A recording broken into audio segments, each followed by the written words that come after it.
Welcome back to the Morning Mindset from Live, Build, Change. We are here together this morning again so that we can set our minds right.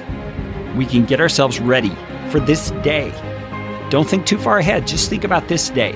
And we're learning about wisdom. We've been looking at the book of Proverbs for some time now. And we've camped in chapter 8 for a bit, where the writer of Proverbs has personified wisdom. He characterizes wisdom as a woman who is calling out with compassion and zeal to those who would listen, to take her advice, and to understand how valuable her words are. And verse number 12 is where we're going to pick up today. It says, I, wisdom, dwell with prudence, and I find knowledge and discretion. Let's stop for a moment and examine what that means. I dwell with prudence, and I find knowledge and discretion.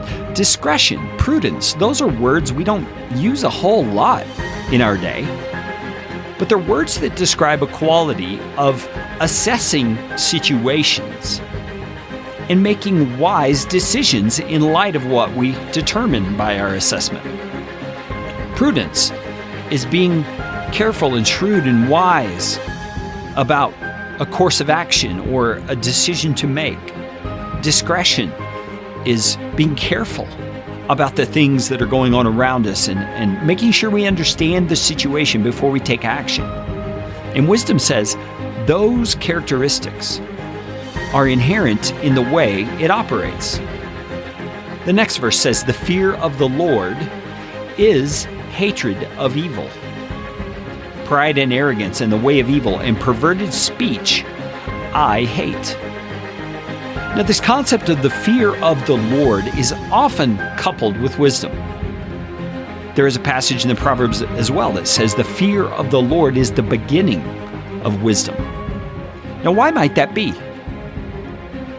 Well, I think we have to understand what the fear of the Lord is to begin with.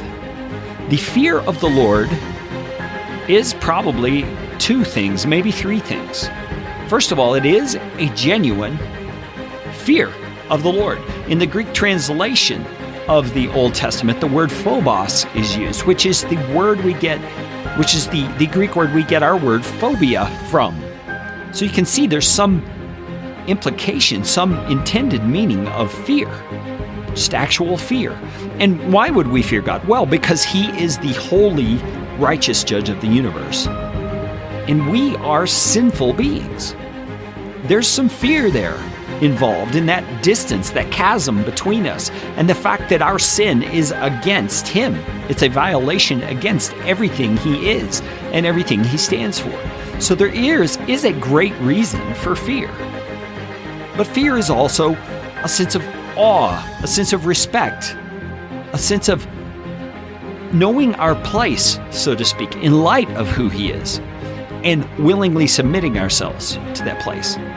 And when the writer of Proverbs says the fear of the Lord is the beginning of wisdom, he's saying you cannot learn wisdom unless you first have agreed with God's judgment that you are the creature and He is the creator. You are in submission to Him.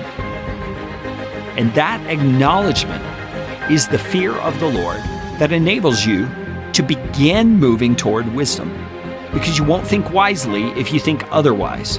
You won't think wisely if you think of yourself more highly than you ought, and you put yourself in the place of God, trying to call the shots for your own life.